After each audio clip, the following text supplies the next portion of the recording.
All right. Welcome back, everybody. Welcome back to another Serious Angler podcast. I am your host, Bailey Eichbrett. And if you're watching today's show, you notice Andrew is not with me today.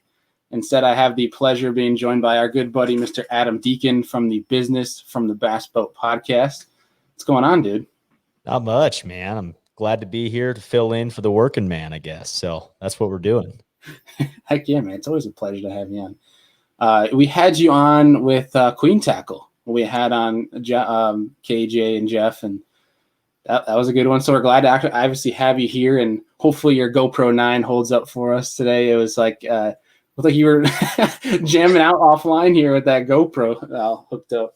Yeah, the thing's been glitching like crazy. I think it's just new technology meeting old technology with an old Mac that runs great. But yeah, I don't know what's going on. We had some technical issues, but hopefully it holds through for the interview.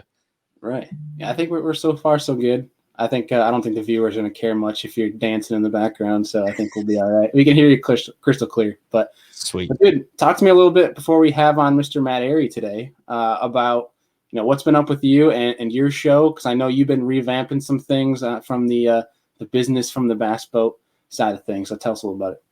Yeah, I know. It's been awesome. I've got some great shows lined up. Have had some awesome interviews, especially here at the beginning of 2021. Again, kind of that just trying to be different, right, with everything in the fishing industry, especially. But it's more geared towards folks interested in the industry itself and how some of those businesses got founded. So I've had some awesome shows. Most recently that released today was Sea Clear Power with Nathan Martin. That's the wiring harness system that's universal with all kinds of boats now and can take on all the electronics, 3, 4, 5, 6 graphs. It's incredible how he kind of founded that and came up with that. I guess I would call it a wiring harness. And man, it's just really cool story on how Nathan did that, and just so busy with that. So that's been a lot of fun is hearing about these kind of niche products and things. And that's kind of my side passion to the fishing for sure. And so it's been a good show so far, and I'm ready to start tournament fishing here March. Heck yeah, dude. That whole wiring electronics deal, like thank God for people like that understand how it works, because that is like rocket science to me. Dude, yeah. And it's I went with Garmin last year, so I threw brand new Garmin's on the boat last winter, and dude, that was such a learning curve and such a learning process for me. And I wish I would have bought a wiring harness right away. It was they're like $150, $200, like the Sea Clear Power, and it would have saved me so much time. But I learned a lot, and I feel comfortable to where I could do it again, but I don't know if I'd want to. Let's put it that way. Leave it to somebody who can do it with a snap of a finger. Yeah, exactly. Yeah, 100%. Well, dude, today's episode is going to be a lot of fun. We're having on Mr. Matt Arey, former FLW, now current Bassmaster Elite Series angler, and we're going to talk about a few different things. Obviously, one thing that we discussed offline was, his top 10s are almost all over the place, right? In Gville, St. John's, Eufaula, did well up the St. Lawrence River. So we're going to be talking about, what common denominators there, and talking shallow fishing, and obviously his podcast with Brian Thrift, which I'm sure he's asked about all the time, but I'm curious about a couple different things. But it's gonna be a good show today. Absolutely, man. Yeah. Well, I think without further ado, we're gonna get him on here. Welcome, Mr. Matt Arey. What's going on, man? Oh, not much. How you guys? Doing well. Yeah.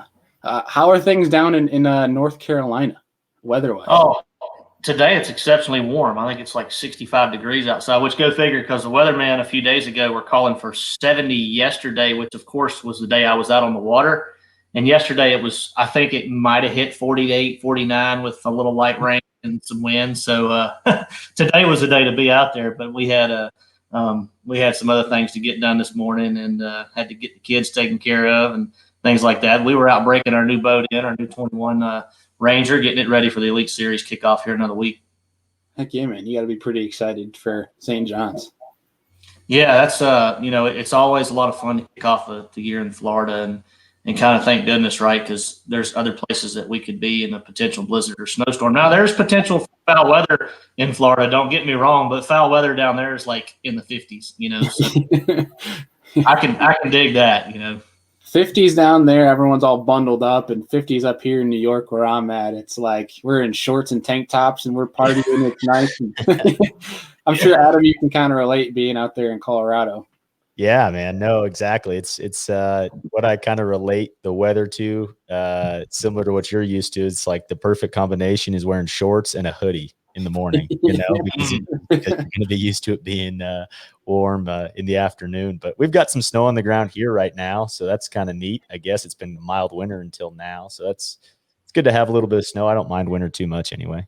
Yeah. Yeah, I'm looking at my next 3-day forecast up here, and we have 9 degrees, 10 degrees, and 3 degrees. So it's a tundra. On the plus side, though, yeah, no, at least on the plus side, the little local private ponds by me that has a bunch of 3 to 5 pound largemouth will be frozen over, so I can finally go ice fishing. Oh, nice. We've had that weird 2-inch slush ice. No, it's weird. The dangerous stuff. Yeah, but finally be able to go do some sort of fishing while we wait for a tournament season to kick off. But Matt, before we get too deep into the podcast here, obviously you're new to the show. We're glad to have you. Talk to us a little bit about how you got into bass fishing in the first place. That first time you caught your first bass, who got that passion installed in you? You know, it's kind of funny. I was fortunate enough to grow up on a small lake here in North Carolina called Moss Lake. It's only a couple thousand acres. We only live about 15 minutes from it now, but I had 2 brothers. I have an older brother and a younger brother, and of course my parents. And nobody in my family really fished.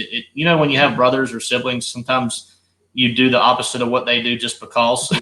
Right. you try to pick up a hobby that they're not, for whatever reason. You're always competing with, and of course they were both brothers, so we were always competing against each other in different things. But no, fishing is just something I picked up at a very early age. And like I said, we were blessed to be able to grow up on a small lake near the house here. When I was in elementary school, I remember coming home and trying to get my assignments done and jump in my paddle boat. Paddle boat was the first thing that I fished out of. It was a little bitty old blue. I think it was made by Pelican or somebody, paddle boat. And I used to put water. I had to put my life jacket on, and I'd go out and jump in that paddle boat when I was done with my homework and just paddle around the cove that we lived in until Mom would holler and tell me it's time for dinner or whatever to come in. But I would take a bucket with me, and I'd dump water in the other side, the passenger side of the paddle boat. I'd dump water down there where the pedals were. And that's where I would put, if I caught a good one, I wanted Mom to take a picture of it, right? So I'd throw it in the other side of the paddle boat, and we'd paddle back to the dock and get them to take a trophy pic, And awesome. back then, so we didn't have social media, so I was trying to print the picture out or whatever we did with it, old Polaroid that y'all are probably a lot younger than me. But I know what you mean. the picture out at the bottom when you actually take it. I don't even know what kind of cameras those were, but yeah. So anyway, that's kind of how I got started, and I was just addicted at a very early age, not just to fishing but hunting too, and still a passion of mine. But now I fish so I can hunt. So hunting's my biggest passion, really. Right.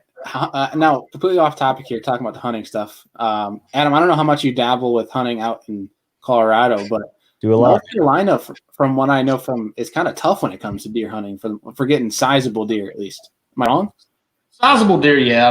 There's some very small areas in the state that have some pretty good quality deer, but as far as numbers, we have plenty of deer, and we have a 6 deer limit every year, which is pretty generous comparatively speaking to other states. We can kill up to 2 bucks where I live, and it's 6 deer across the state, but and I think the statewide limit now is 2 buck maximum. But we have a lot of deer, but yeah, it's really hard to. The biggest thing around here is we have a long rifle season in a lot of parts of our state, and unfortunately, that doesn't allow for a lot of the bucks to reach maturity, because any deer, the biggest thing for them to have a big rack like everybody likes, and they don't are lying most of the time. But they have to reach maturity, and I say 4 to 5 years old, and it's just hard. It's hard to find a deer around here that has a chance to get some age on him. Right. Sure. Yeah. Well, talking about that timeline, right? You're growing up in North Carolina. When, amongst your fishing career, did you realize, or did you really get into tournament fishing?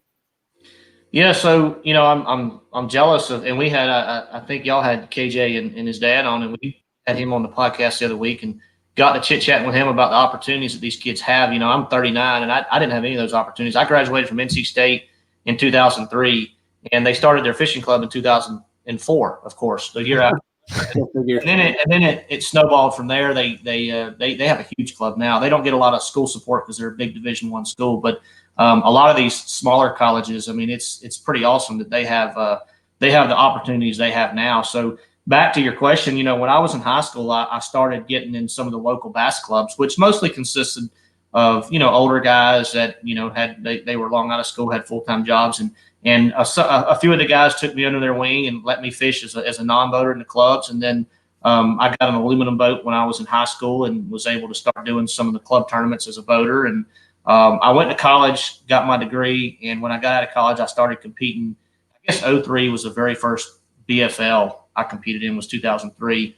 And then we just started working our way up through the ranks. I was lucky to have a job here locally that allowed me the time off. I worked at a boat dealership, actually allowed me the time off to travel as needed, and I could come home and work Monday through Saturday, selling boats and doing some odd jobs for the dealership.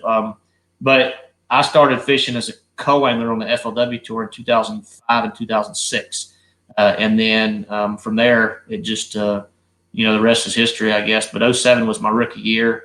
And then it started picking up some steam from there, and spending more time on the water and getting a little bit more credibility and performing a little bit better over the years. Obviously, you have to be able to get over a few obstacles, and my obstacle was my rookie year. It was the biggest challenge. And was I ready? I can look back and say absolutely I was not ready. I mean, that's you're going straight to the lines then when you jump in at the tour level head first with some of these guys. And the talent now is I mean, I'll venture to say the talent now is unmatched to anything in the history of our sport. And it's because of the availability of, technology and the internet and the college fishing and the high school fishing. And these guys out of college, man, they're no joke. I mean, you look at some of the guys on the elites and the Patrick Walters, and, I mean, those guys are hammers, and they know everything there is to know about the technical side of fishing too. Right. Sure. No, and I guess talk a little bit about how, I didn't know, or I guess I may have heard that you had spent a lot of time as a co on the FLW tour, and right now we don't have that opportunity from the co-angler standpoint on the tour or the elites, but there's still that opportunity in the opens or the Toyota series.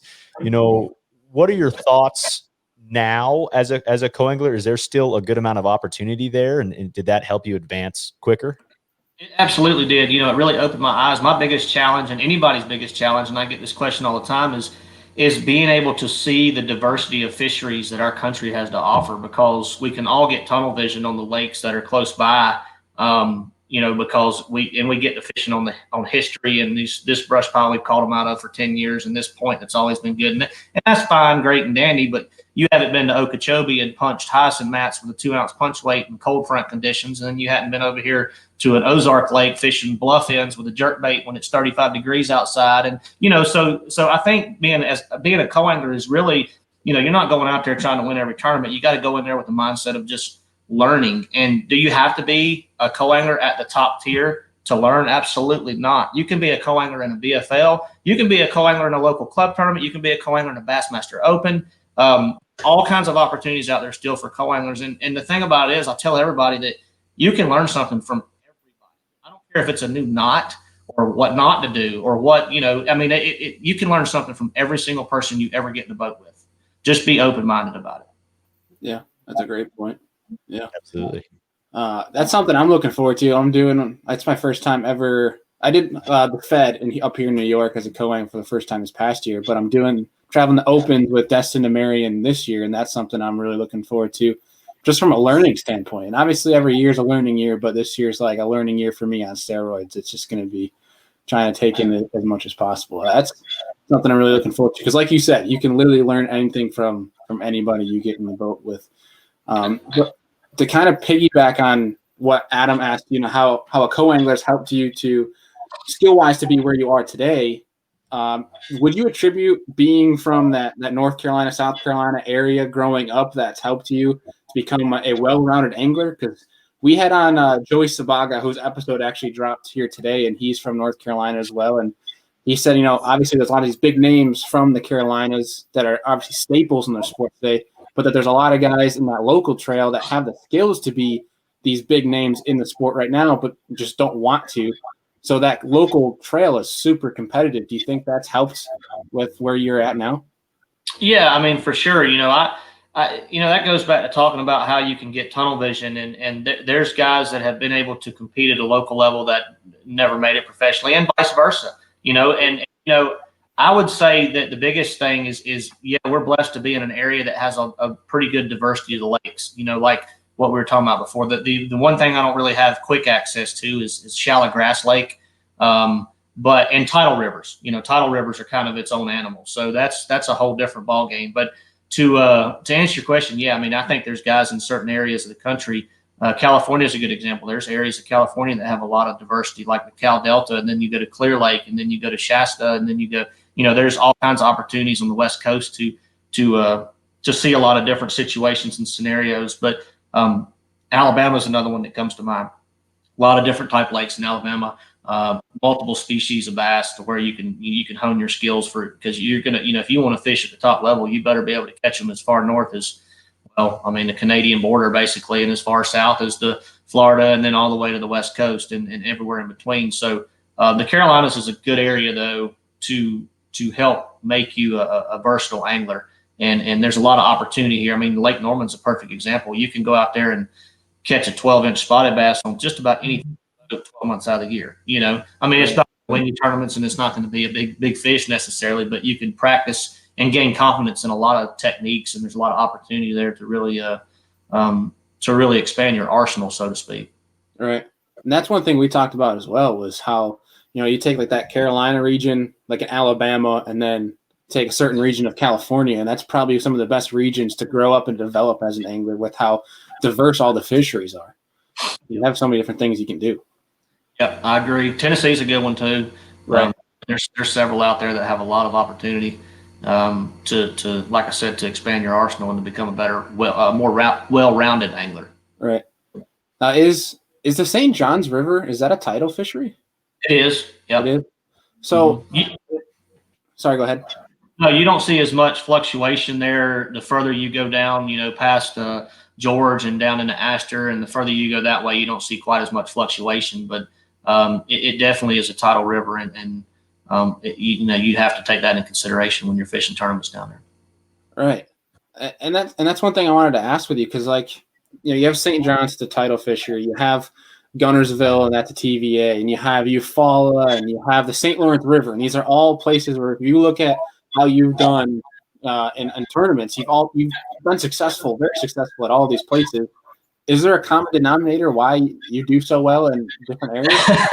Well, now I've had my fair share of bad events at some of those places, but when I first started my career, my biggest goal, I was never a Denny Brower or Tommy Biffle or somebody that was just, or a KVD with the crankbait, nothing like that. I always wanted to be, and those guys have made careers. KVD is obviously one of the most versatile anglers on the planet. Otherwise, he wouldn't have a bunch of AOY titles. But then you look at some of the other guys that are really, really strong and confident with one specific technique. They've won some events, and that's kind of where they made their name, is winning major events, and they did that primarily with one technique. But my goal was to make championships, and I want to make every championship every year for my entire career. Because I wanted to make a living in this industry, and man, believe it or not, you could win a tournament every year and not make a championship, and it still could be an uphill battle to make a living in this industry. So I wanted to be sure I was there at each and every championship, whether it was Forest Wood Cup or now the Bassmaster Classic, since I'm over at the Elite Series. And to do that, you had to be a versatile angler. So I always kind of try to keep myself as well-rounded as possible, and never be afraid. I've gone out of my comfort zone, and that goes back to fishing as a co-angler at the tour level. I wanted to experience tidal rivers. I wanted to experience one of the Great Lakes. I wanted to experience some of the Florida lakes. I wanted to see a little bit of everything, and always be as versatile and open-minded as I can to be, to where I could consistently cash checks. Not necessarily win tournaments, but if you're consistently cashing checks, you'll have the opportunity to win tournaments sooner than later, and you won't even know it, and the opportunity will be there. And you didn't plan on winning, and your practice wasn't that great, but you got on a strong pattern, and you were open-minded, and you were versatile, and all of a sudden you're in second place going into the final day.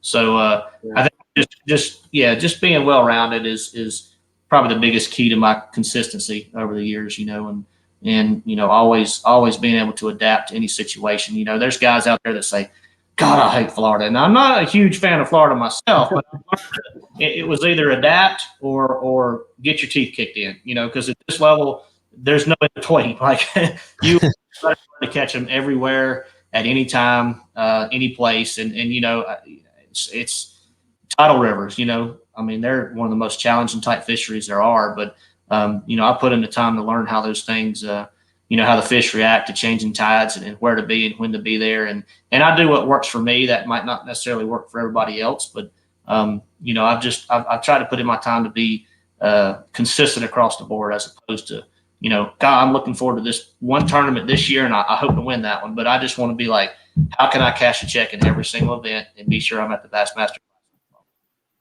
Heck yeah. It's a great strategy. Yeah. The opposite of a one-trick pony.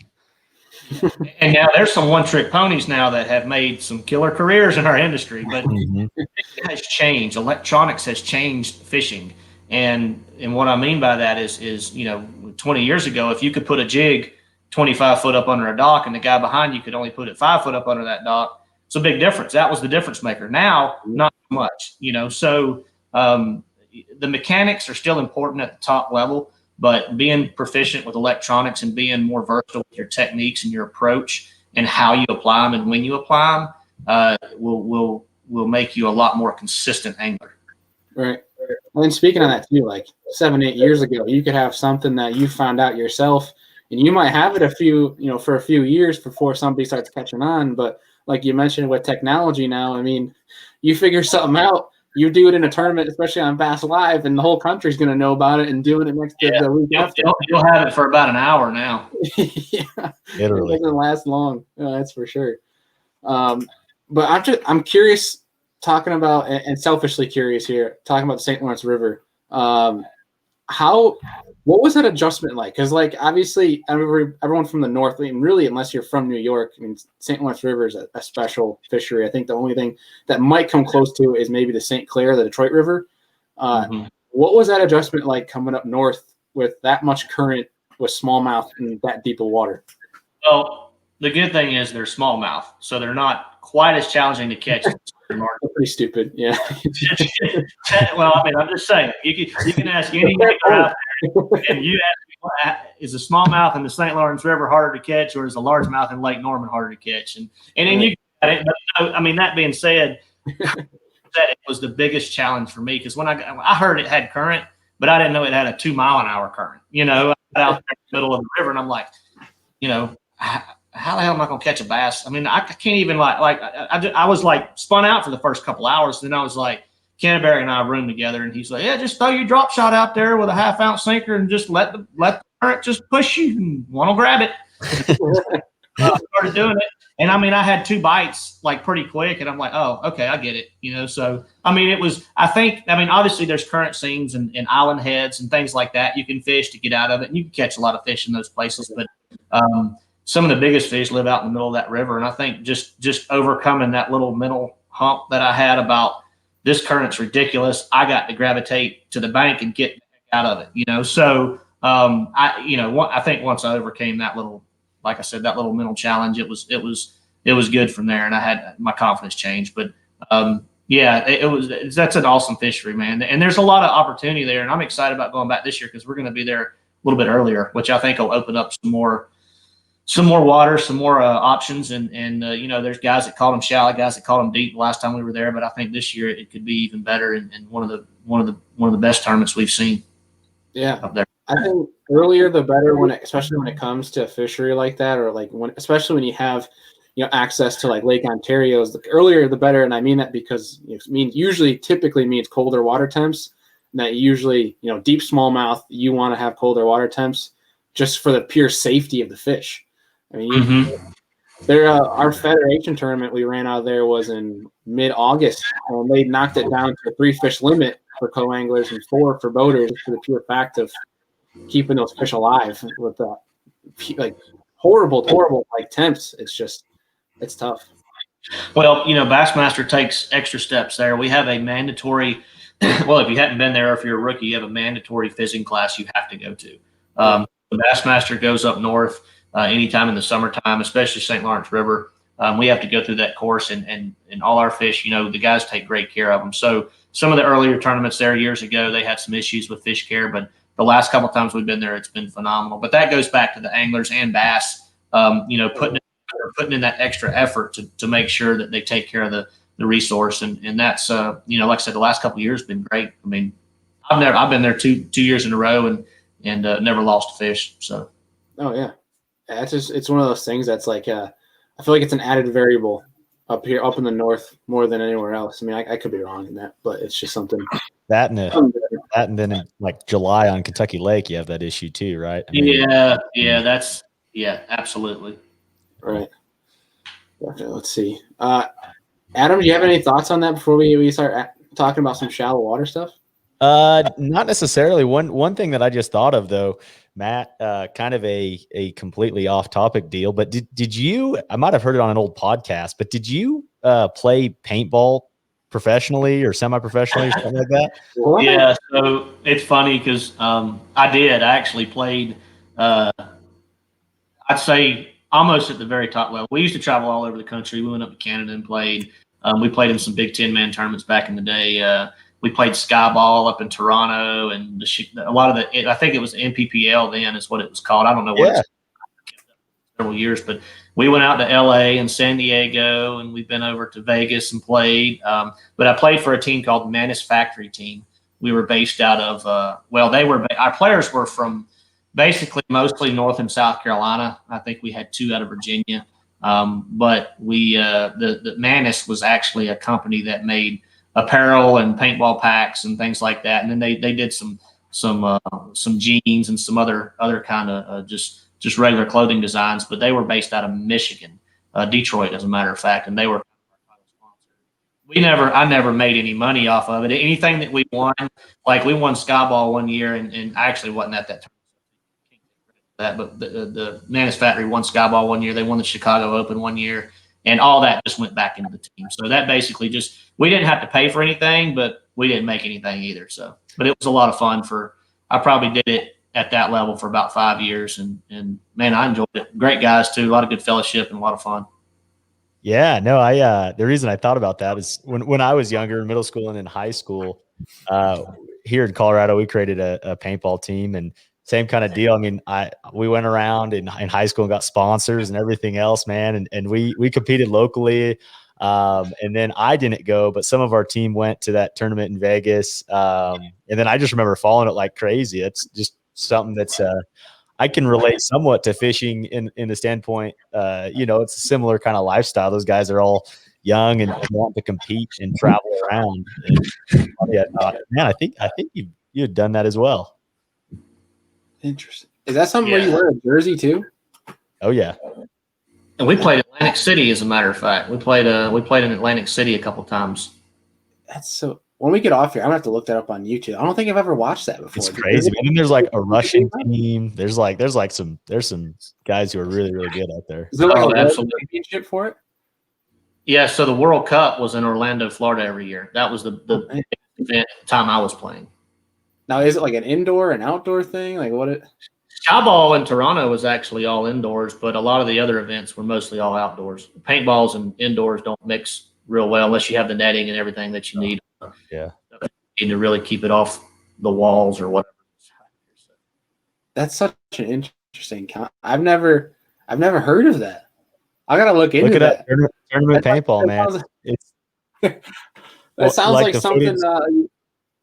Right. You hear anglers going out and doing like mini golf and stuff on their downtime for tournaments, and that you're probably challenging guys to paintball wars or something now, right?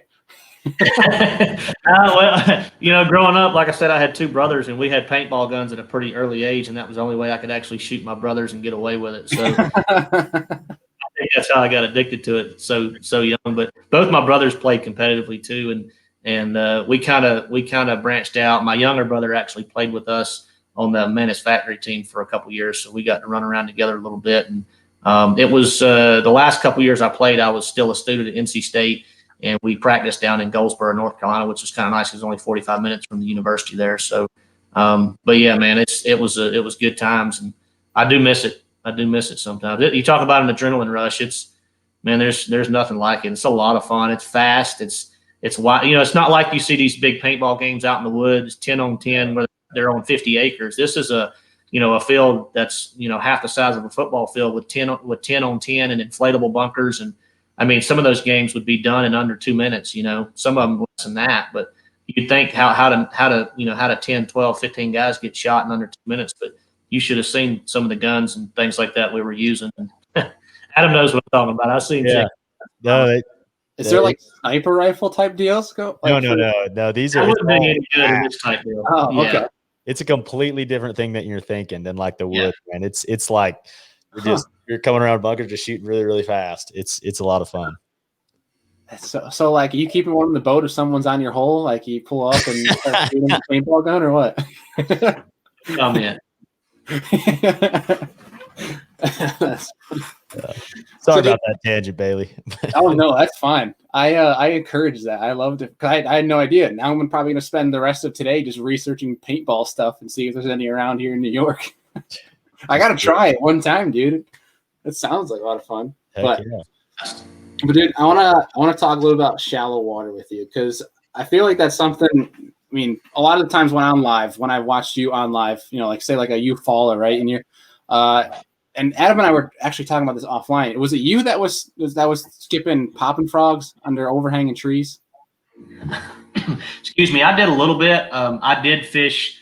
So Jake Whitaker, I think, was on a pretty strong frog bite until maybe day 3 there, and I think he just kind of ran out of fish. And that's that was about probably 50% of my game plan was fishing shallow with a frog and a jig. All right.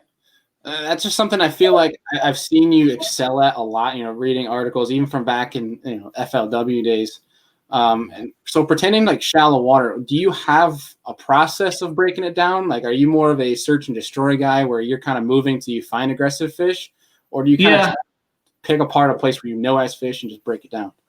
No, as far as the shallow bite, especially that time of year, which is more of obviously a postponed deal, there are a lot of fish offshore and brush piles, things like that. So I knew going into that event, I think the only thing that helped the shallow water bite be as strong as it was and last as long as it did.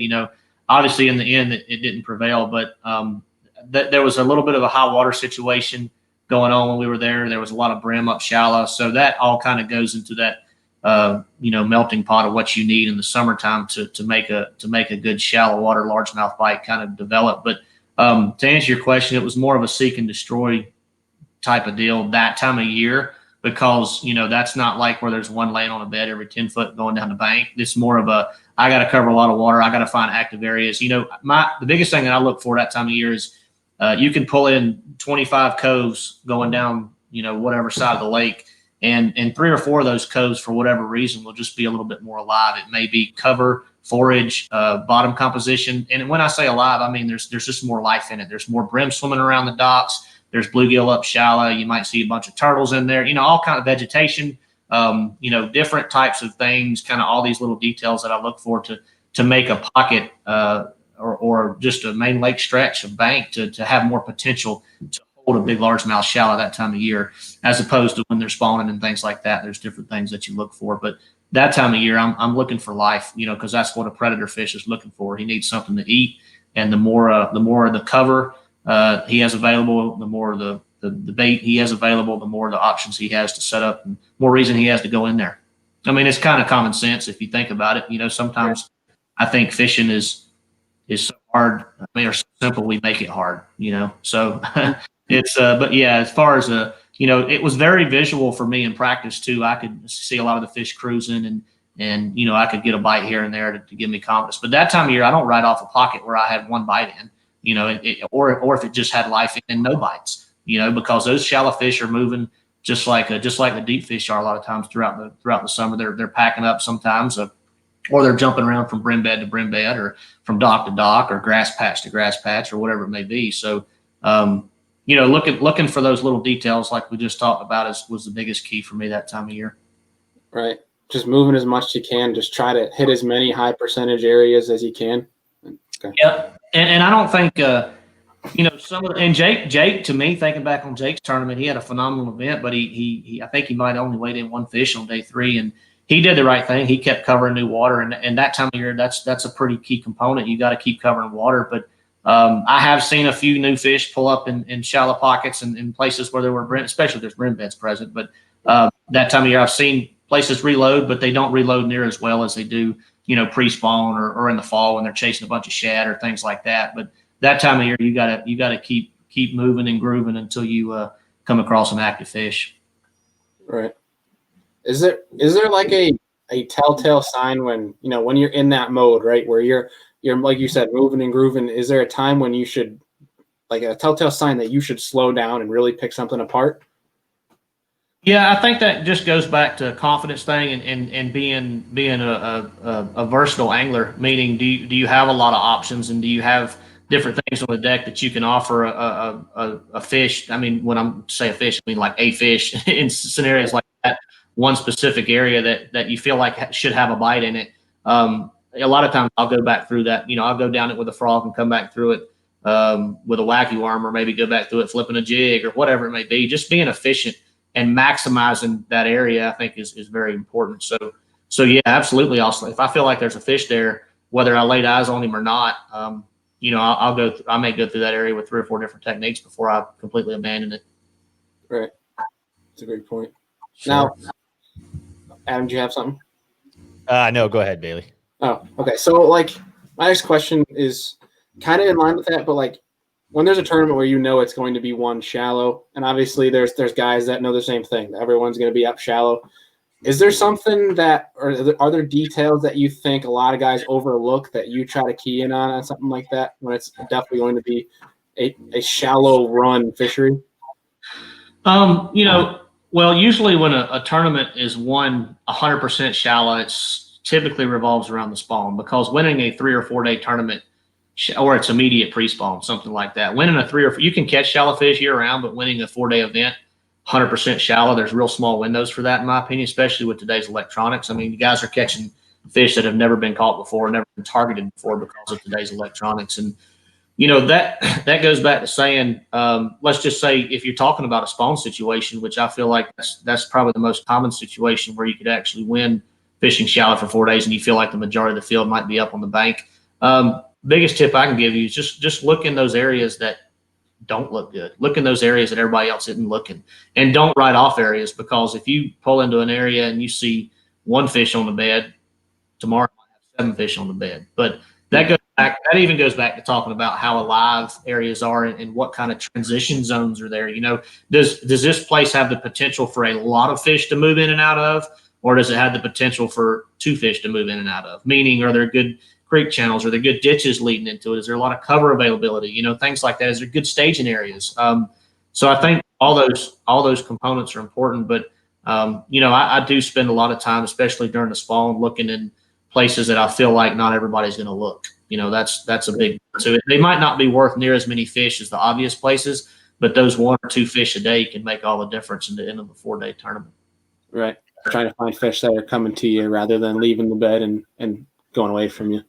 That's right. And then we've all had those magical times when you get in those populated pockets where, there's a bunch of anglers and a bunch of bass, and you felt like that thing got destroyed yesterday, and you roll up in there the next day of the tournament. You're like, I'm just going to go look in there anyway. And there's like 15 new ones laying everywhere. And so that just goes back to keeping an open mind. Don't ever write anything off.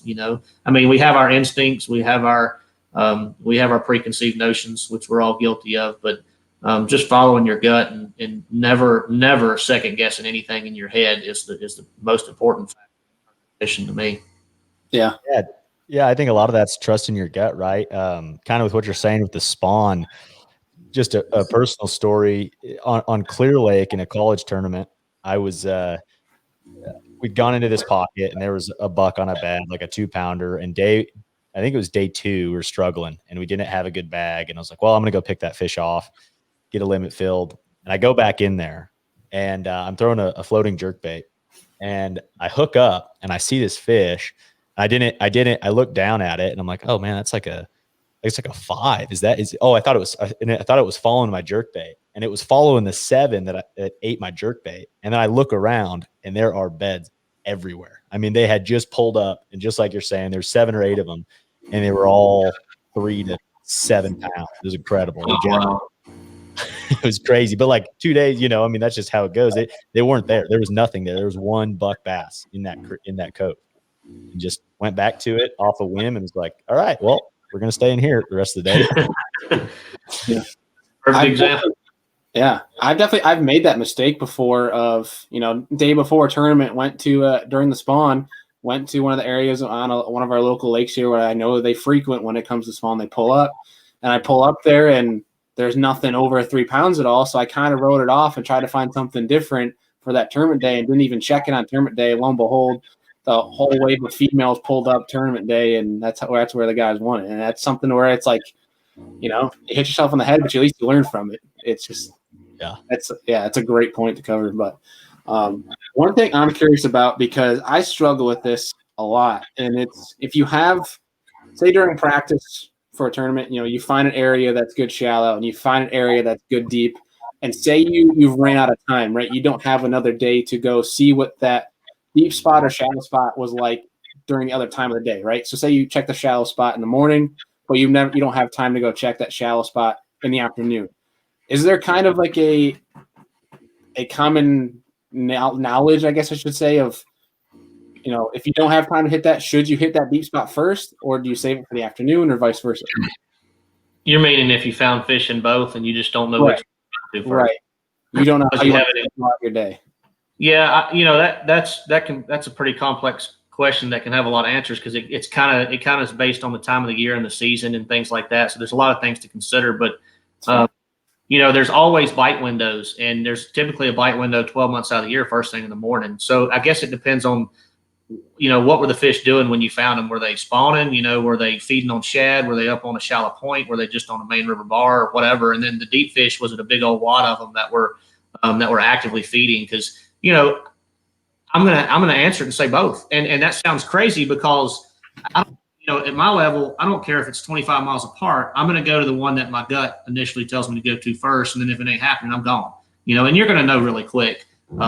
First thing in the morning, there's going to be some bite windows and some opportunities that show themselves pretty quickly. And you know, I'm gonna try to do both if I can. You know, that's asking a lot, but you know, it's most guys, when they do that on most lakes, it's not like it's going to be a 40-mile run to the next one. If it's 5 miles, you know, that's nothing. So why not sample both? You know, but at the same time, you know, if I'm just going to follow my instinct. I mean, you know, that goes back to experience. I mean, if you're talking about a deep school of fish and there's current in that lake, for instance, like Kentucky Lake or somewhere like that, and you know the current's not going to be running a lot of times first thing in the morning, those fish are out there suspended and spread out, and you almost can't even find them on your graph. You pull up at 1 o'clock in the afternoon, and they're set up like little Tic Tacs, a little tight ball, and everything you throw at them, they bite. You know, so kind of, you know, that's why I say it's a pretty complex question. It just depends on the fish time of the year. Yeah, that's a good point. Adam, you got anything on that? No, it makes a lot of sense. I think that the bite window in the morning is definitely something to always remember. It seems like even if it's going to be a nasty cold front the day after, there's a reaction bite or something you can get to happen in the first 30 minutes. Yeah, and let's go back to talking about like a current related situation like the Tennessee River, because a lot of guys and a lot of your viewers, I'm sure, fish that type of stuff. You know, when those fish, when they're relying on current to set up and feed, a lot of times first thing in the morning, there's just not much current. If I've got a shallow bite going, whether it's going up to the bank, going flipping bushes, or going to skip docks, or not necessarily skipping docks, because a lot of times that gets better later in the day, but throwing a topwater, throwing a buzz bait or a plopper up shallow, or a big walking bait, you know, a lot of times I'll go up shallow first just because of that current type scenario. But that's just one scenario, you know. So it goes back to, you know, when and where are we talking, and what kind of bites are they, and, you know, how the fish position and why are they there and things like that. Right. That's a really good point. Absolutely. Yeah. So moving forward, looking into 2021, I mean, obviously the schedule's dynamite, and it's what are your opinions on the Pickwick switch? I mean, what kind of weights do you think we're going to see? I like it. I like it for a lot of reasons. You know, one, Adam mentioned earlier about anytime you get up in the late summer on the Tennessee River system, fish care becomes more crucial. Our guys take great care of the fish, and so do bass. But when you back it up to March, it's going to be zero issue whatsoever. So March on Pickwick, I like, and the reason I like it is because we've seen ledge tournaments for years and years and years and years, and now with the electronics and the guys that are as good as they are at this level, even though we're only 100 boats this year, it's going to be they'll be stacked on top of each other if it was in June on Tennessee River impoundment. It's just the way it is. There's 100 good schools of fish on Pickwick. All 100 of them will be found, and all 100 of them will get beat to death. That's just my 2 cents. Now, will somebody go off the wall and find a backwater pond in June that would have probably John Cox or somebody like that? Yeah, they'll weigh in 25 pounds. But the majority of guys would have been on top of each other offshore. But, I like that switch. And then the reason I like it is because Tennessee River, when you go to it in March or April, that time of year, it really spreads the field out and there's a lot more opportunities. And there's a lot more opportunities to pattern fish. Ledge fishing to me is not pattern fishing. It's just going out there and find a giant school of bass with your electronics and then having 15 or 20 techniques to offer them and then getting in the right rotation. It's as simple as that. Your timing has to be flawless, and the guy whose timing is flawless and is a little bit more versatile as far as what they can offer those ledge fish usually comes out on top in the end. But the March on Pickwick, man, that's a wild card. I mean, anything could happen. And I mean, the biggest factor to me is going to be the weather between now and then. If we get torrential rains in March and there's extreme current and high water, who knows, man? I mean, it could be crazy. But like I said, there's going to be a lot of opportunities, a lot of different ways to catch a fish. I'm as excited as anybody to get to that event and see how it goes down, because it's going to be, and there's going to be some giants. I mean, it's March on Pickwick. There's going to be some giant fish caught. That goes to, without saying, almost for every tournament we have on the elite schedule this year. It's going to be a slugfest type of year. So it should be interesting. Pickwick's going to be fun. Yeah, I just think the timing on the whole deal is perfect for it. And I'm really curious to see the weigh-ins and the ratio of green and brown fish. Yeah, I do think that time of year you're going to see a lot more brown fish than you would have if it was a June tournament, no doubt. All right. Yeah, I think you're going to see some of those big ones, and also going to your point, Matt, with it not being in the summer. I mean, everyone that has grown up watching bass fishing knows about Pickwick on the ledges, especially in the college deal, right? The college national championship's always there. So it's the same old story, right? And so to me, it's going to be super exciting to see it show off the fishery in a different light in March. Yeah, I mean, from a fan standpoint, that's why. Look, I have nothing against us going up north and cracking these big smallmouth bags, and it's a lot of fun. But from a fan standpoint, I've always said, when you can watch a tournament, like especially a pre-spawn event, where there's a lot of different techniques, when you got cameras on the top 10 guys and 9 of them are doing something different, that's awesome to me. That's exciting to me. Yes, it's awesome to watch guys crack 4 and 5 pound smallmouth all day on a drop shot, but it can be pretty repetitive. It can be hard to. They go from this guy to this guy to this guy, and all 3 of them are drop shotting 25 foot of water, all catching 4 pound smallmouth. Okay. But in March and Pickwick, to your point, Adam, I think it's going to be a lot more fun from a fan standpoint. Yeah. Educational. That's a really good point. Yeah. Every time, like Adam, like you thought, Pickwick ledges, right? And that's why March is going to be so interesting for Pickwick, is like, every time I think I hear the word Pickwick, all I think about is like KVD and that 9-pounder that he got, that was a 10XD stuck in his hand, and you had to have a fan come and remove it from him. That was Toledo. Was that Toledo, Ben? Yeah. I think of it was Toledo. This whole time I've been confusing that with Pickwick. Oh, that's embarrassing. Yeah. Okay. You were close, kind of. Well, not really. No, not even close. I'll just take the hit. Well, you're thinking about Big Shad, though, luckily, and offshore like that, right? So what I think of is the video of those college kids absolutely jacking them with a big Magnum spoon, man, offshore back. That's absurd to me. I think that's what I think of when I think of Pickwick, and I think a lot of that's gone away, or at least has gotten so much more pressured. But man, that was a crazy time when guys could roll up and catch those giants with big baits. Oh man, yeah, it's gonna be an exciting one. Like, because exactly to Matt's point, is because different time of year, it, like you said, it spreads that field out. That's what's gonna be pretty cool about it. But dude, in 2021, in other words, not just talking about tournament fishing. Obviously, you have a podcast with Brian Thrift. That's something that Adam and I frequent as well, as so we listen to you guys, because obviously we want to hear the information you guys put out, because you always drop some valuable knowledge for anglers that pay attention to it to learn. But for 2021, is there any big plans with the show? Is there anything coming up outside of just the tournament scene that's pretty exciting? Well, we've been working on some stuff kind of on the back end for the Let's Talk Fish platform that we've been working on it for over a year now, and it's just because Brian and I's schedules don't click like they used to because we're on separate tours. And we've been archiving a bunch of videos, and we're going to have some more opportunities. That's the reason we started our podcast. We have fun.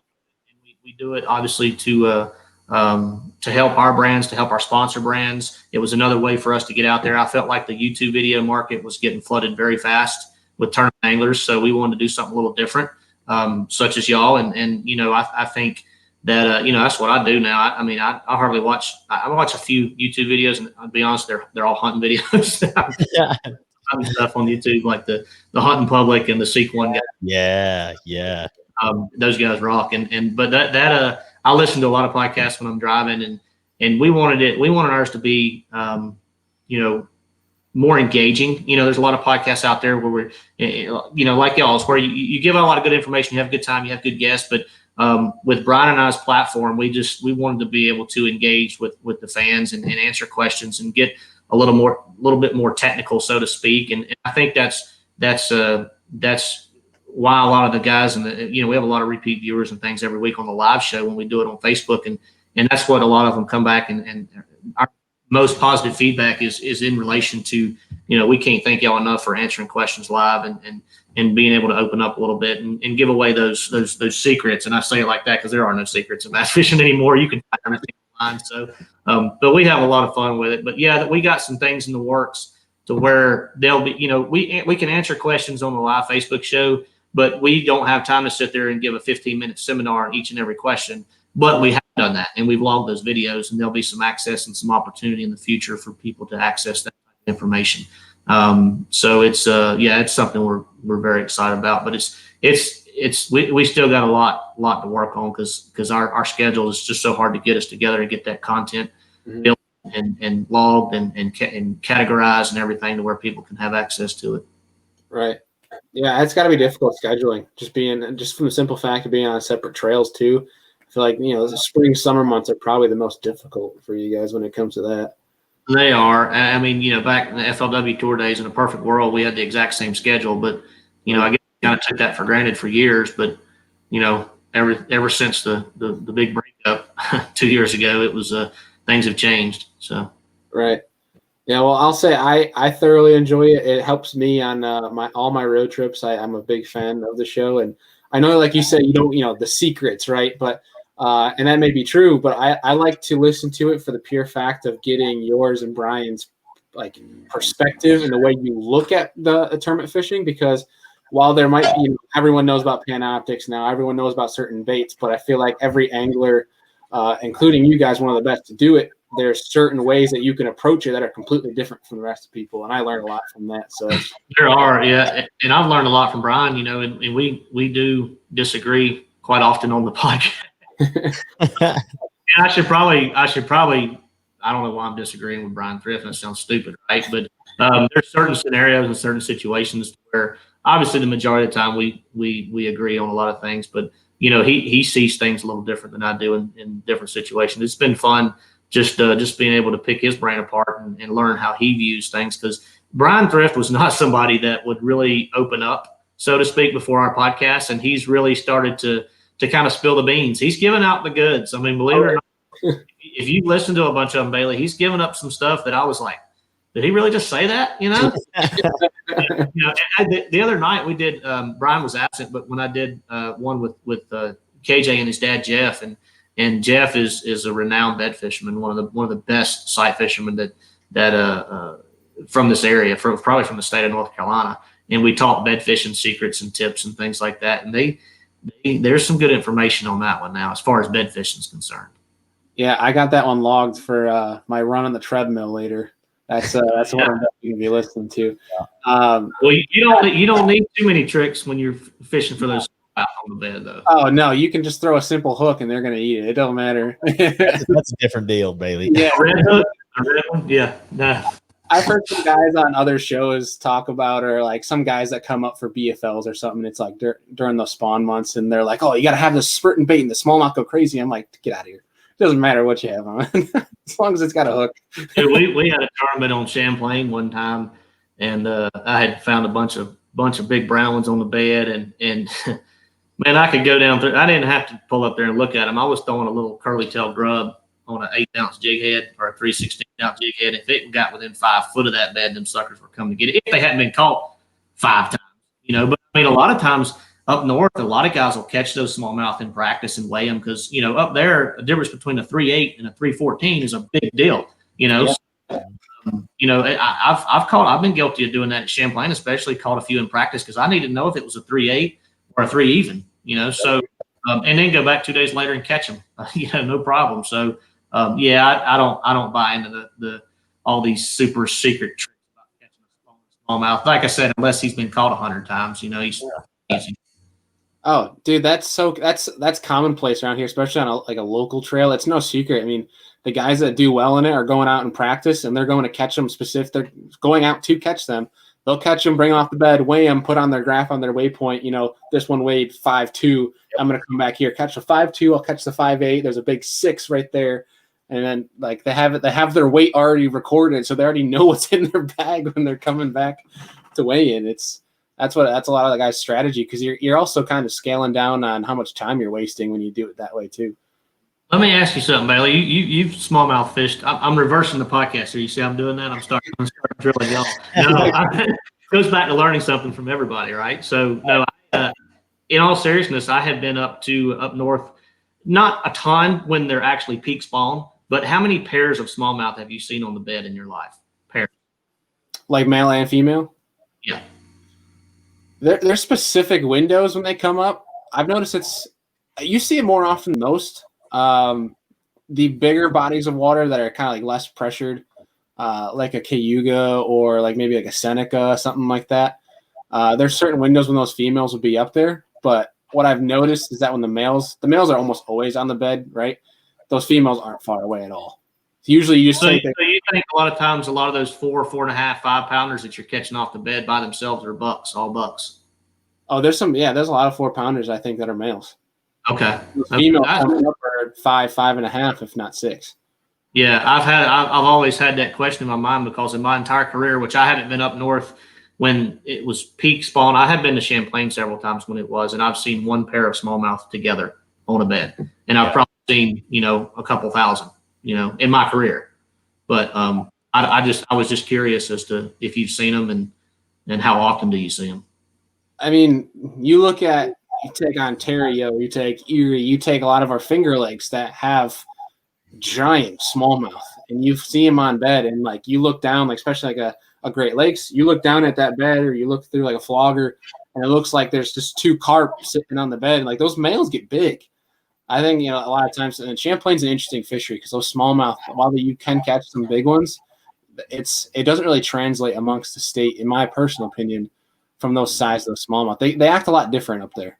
At least what I would like to think. It just that's why I've just never hit a lake up north to where I rolled around and found 100 smallmouth on the bed, regardless of where it was, and 50 of them were pairs. But in the south with largemouth, you can go out and find 100 on the bed and given that window, like you're saying.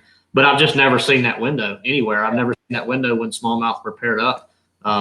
All over the place. So I've experienced it a good amount, and when it is really annoying because if you're able to put them in a live well, that's the best way to go about it, is because you catch that male, because if you put him back, the male's going to go back, and by the time you get your bait back in the bed, the male's going to eat it again.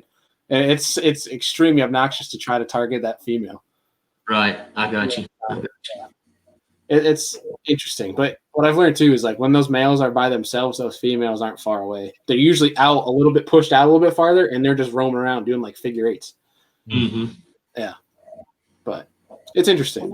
Yeah, it's interesting you say that, Matt. I don't think in where I'm at, right, a lot smaller, almost some would say a different breed of smallmouth than where Bailey is. But like, I fished Lake Mead one time during the spawn, and I think same deal. It was. The smallies were on beds for sure, and I only ran across 1 pair, I think, at all. Everything else was single fish on beds. It was pretty rare for me to find where there was 2 of them. Now, there were some cruisers like you're talking about, Bailey, where maybe that was the female, circling around. But, Yeah, it's kind of crazy how smallmouth are. Mm-hmm. I think it's super interesting too. Just kind of talking about that topic of bedding smallmouth is I love when you try to target the deeper bedding smallmouth around the New York area, because and I'm trying to be vague just in terms. I don't want to get you in trouble, Matt, because I know you guys come up here and I know with the whole information thing. Yeah, we don't need to talk about St. Lawrence River. Yeah. Finger Lakes. I'll go Finger Lakes. Why a lot of them you get or just northern smallmouth. We talk about northern smallmouth. Yeah. When they get out deeper and you can't really see them, but you know that there's some smallmouth that are spawning out there. When you take a glide bait up just subsurface, it is so cool to watch, because those males come up, and it's almost kind of an interesting strategy. Is you have someone up top attracting those males, like in a team tournament, getting those males away from the bed, and then you have your buddy, whoever you're fishing with, then target where those beds are. It's kind of cool because you see all these males go crazy over this big bait, and you'll have a school of them chase it, and you have one guy sneaking in the backside to try to get those females to bite. Well, that probably worked for me. If you drug a fillet down my driveway, I'd probably go chasing it and leave everybody else here. Exactly. But yeah, Adam, you have any more questions for Matt before we hit him with our last two? Yeah, I guess my last question would be, what are you most excited for in 2021, whether it be an event, kind of seeing all these big changes in the industry, but what are you most excited for the upcoming year? Oh man, I'm humbled and thankful each and every start to a season that I get to live my dream and do this professionally, because ever since I was 6, 7 years old, I literally wanted to be a professional bass fisherman, and just to be able to keep doing it is what I'm looking forward to the most. But there is if we got to narrow it down, there's one particular lake on the schedule this year that is probably arguably one of the best big bass fisheries in the U.S. for a lot of reasons. But Texas Parks and Wildlife has probably done so much for that lake over the years with the slot and things like that. And I feel like the time that we're going there is going to be, there's still some things that could kind of make it a little screwy, like weather and things like that. But third week of April at Lake Fork in Texas, and it could flat go down. And there could be records shattered. There could be multiple double-digit fish. And I say multiple, I'm talking 10, 15, 20 double-digit fish caught in this event, and it's going to open things up. We've been to Fork when they're all out deep. I fished a couple of TTBCs there in the past when they were all out deep, and in April at Fork, anything goes. There'll be giant glide baits in play. There'll be frogs in play. There'll be sight fishing in play. There'll be flipping, punching things in play. There'll be, there might even be some little secondary deals going on. It'll be a lot of fun, and there'll be a ton of giants caught. I can guarantee you that. Thank you. Awesome. It's the Bass Classic format where we have our marshals out there, so that protects us from that slot where we can, Lake Fork is chock full of 4 to 7 pounders that are slot fish, and we can weigh those because it's a weigh and release deal in that particular tournament. So we're not restricted to only weighing in overs or unders. Interesting. That's gonna be a cool event to watch. Definitely. Be a lot of fun. Yeah. Yeah. So wrapping up, I have 2 questions left for you. More kind of fun questions to wrap things up and end our show here. And the first one is, I know you're a lunker hunt guy, and my co-host Andrew actually asked me to ask this because obviously he's not able to be here today, but because you're a lunker hunt guy, he's asking if you've ever thrown the spider in a competitive format. Not in a competitive tournament. I have thrown it in some local farm ponds and things like that, and it is a fun lure to throw and play around with, no doubt. Right. But I have not. Honestly, and I'll be honest, it's a cool bait, and it'll catch a big fish, especially in your pond situations, given the right scenario. But and I've used it to scare the crap out of thrift on our pond. I love it for that, especially the Widowmaker, the one that looks like a black widow. That's probably my scary. The hooks in it, and it's because of the way that the bait's designed. I when I'm fishing braided line and hollow body weedless type baits like that, I want to be able to absolutely just lay into them, and with the hooks that are in that spider, it makes I got to be careful, because as hard as I set the hook on braided line up in a grass mat, I don't want to. I can't afford to lose a fish in a tour level event. But it is a lot of fun to play with and toss around the farm ponds and things like that too. Heck yeah. It's such an interesting bait because you don't see anything like it on the market like that. No, not many spiders out there, that's for sure. So yeah, my last question for you to wrap things up. Obviously, like we mentioned at the beginning of the show, you're new, and everyone who's new to the show, we like to ask this specific question, and that is, if you could sit down and invite 3 different individuals, have a steak, have a beer, and pick their brain, who are you going to invite and why? They don't have to be fishing industry, and they could be alive 1,000 years ago. They could be alive now. Doesn't matter. Oh, well. Man. Oh boy, that's a tough one. Makes you think. It really does. And there's obviously mine. A lot of mine would be probably fishing related. I mean, back to the time I was born, it's all I ever thought and dreamed about. But I would. I'm not going to say 3F because he'd just lie to me. He wouldn't. Do they have to tell the truth? Is that part of it? Just whoever you invite. Oh man, I'm gonna say, Ronald Reagan. He'd be one. Heck yeah. Just one of my idols and probably my all-time favorite president since I've been alive. He'd definitely be right there top of the list. Man. It could be 2 people who you invite for a good time too. Anything along those lines. Oh, as far as going out to party, I'm gonna throw James Watson in the mix.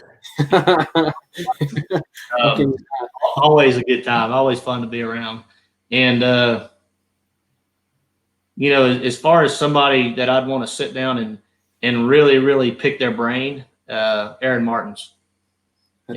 He's all been in our thoughts a lot lately, obviously, and in our prayers. But he is probably one of the most well-rounded and technically sound fishermen on the planet. And the guy he's done stuff that years ago that were just not even a thought in most of these pros' heads nowadays. And he's exposed us to a lot of techniques and a lot of different approaches and different mindsets about bass fishing in general. That I think would be an eye opener, and I'd love to pick his brain about some of those.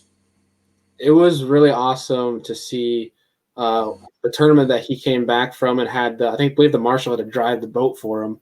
Was that Sturgeon Bay? That I think so. It was a BPT event. I think it was Sturgeon Bay, if I'm not mistaken, and I think he had a pretty good event if I remember correctly. Yeah, it was so cool because I think a lot of people watched that one because that was like his return, and it was so cool to watch him when he was back and he was catching fish. Just like the raw, just emotion and passion that you could see out of him. That's what I thought was so cool. And just was like the dude just never stops talking, which is hilarious. I love listening to podcasts with him on it, is because the host of the show maybe says 3 words throughout the entire show, and it's like Arey saying to take it and run. It's just you can listen to it all day. He's definitely one of the most gifted and most versatile anglers, and really thinks outside the box. And that goes back talking about being open-minded and things. The guy probably thinks outside the box better. A lot of us think outside the box, but if what we think outside the box isn't efficient on the water, it doesn't matter, right? But when he thinks outside the box, it wins tournaments. It wins AOY titles. It does crazy, crazy things. I mean, finished second in the Classic how many times? And obviously a phenomenal angler. And I'd love to have an opportunity to sit down and have him about why he has certain approaches to certain situations. Heck yeah, awesome. It's a good one. Anything left for Matt before I let him go here? No, I like his guest choice. I think it'd be interesting to watch James Watson and Ronald Reagan interact. But I think you said I could go party with Watson. I could go sit down and talk. I don't want to put those 2 together. Yeah, don't do that. No. President Reagan, and then Watson can wait over here, and then we'll go party afterwards. I got you. There you go. I like it. Well, Matt, we want to say thank you for taking the time out to join us. We super appreciate it. I've learned a lot from you, and I'm sure Adam has as well. And obviously, everyone watching or listening can say the same. But we appreciate you taking time out of your day, and we'll be rooting for you this coming season. And we hope to have you on again down the road. All right, guys. I appreciate y'all having me. Appreciate the opportunity. And, I've enjoyed my time with you. Heck yeah. We'll be rooting for you at the St. John's. Go get them. Heck yeah. Have a good one, Matt. All right, Matt. Take care. Dude, that was – could you imagine Ronald Reagan, James Watson, and Aaron Martins at a table? No, when he said that, I started laughing so hard. The level of professionalism of like a Ronald Reagan and then James Watson. He's a great dude, but just like, it's such an interaction. Yeah, just like, James, stop. You're embarrassing me. You're embarrassing me. This is my time. We've had James on the show before, and it was he was crammed, but he took the time out to come on here, and it was like for 20, 30 minutes when he was on the road, he pulled over to talk for a while, and I hope to get him back on here in a little while for a time when he actually has some downtime. That would be cool to really, really dial in on whatever the heck that man thinks. It's crazy, dude. Who knows? But, dude, you got anything cool coming up or anything exciting coming up in the works for this season?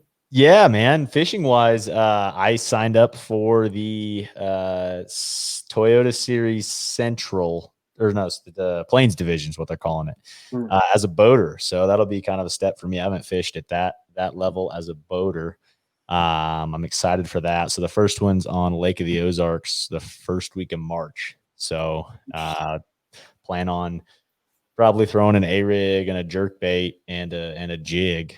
For what I understand, it's been pretty clear out there, and it's been a mild-ish winter. So I think it'll be really early pre-spawn. So I'm excited to go fish that on the boater side, and then just Bass Nation, all that kind of stuff coming up. And I'd like to – I'm in the works on trying to figure out if I'm going to fish the Toyota Series up north or the Opens up north, but I know that everything's been so like getting reserved – so fast. I'd like to fish that as a co. I've never spent any time on any of those big northern lakes. So I'd like to kind of like going back to what Matt was saying, expand my reach as a co in just different parts of the countries where I don't feel comfortable, have never been, and just have that progression to get to the point where, you want to make a run at it or something on the open side as a boater or that kind of a thing in the future. Heck yeah. That's a great way to learn. And that's something, first for the Northerns, like I mentioned, traveling with Destin is going down the James River somewhere I've never been to, a tidal fishery. I've never been on a tidal fishery. Yeah. That's going to be an interesting experience in itself. And it's just one of those things where, you start and just keep expanding, and a co-angler is a great way to do it. Absolutely, man. It's just a process. That's all it is, I mean, and it's just a matter of, learning all that you can behind someone, I think is a good route to do it. Heck yeah, 100%, dude. Anything left for the folks here before we sign off today? No, man. I guess just check out if you're interested in kind of the industry side of things and folks that start companies in the fishing industry.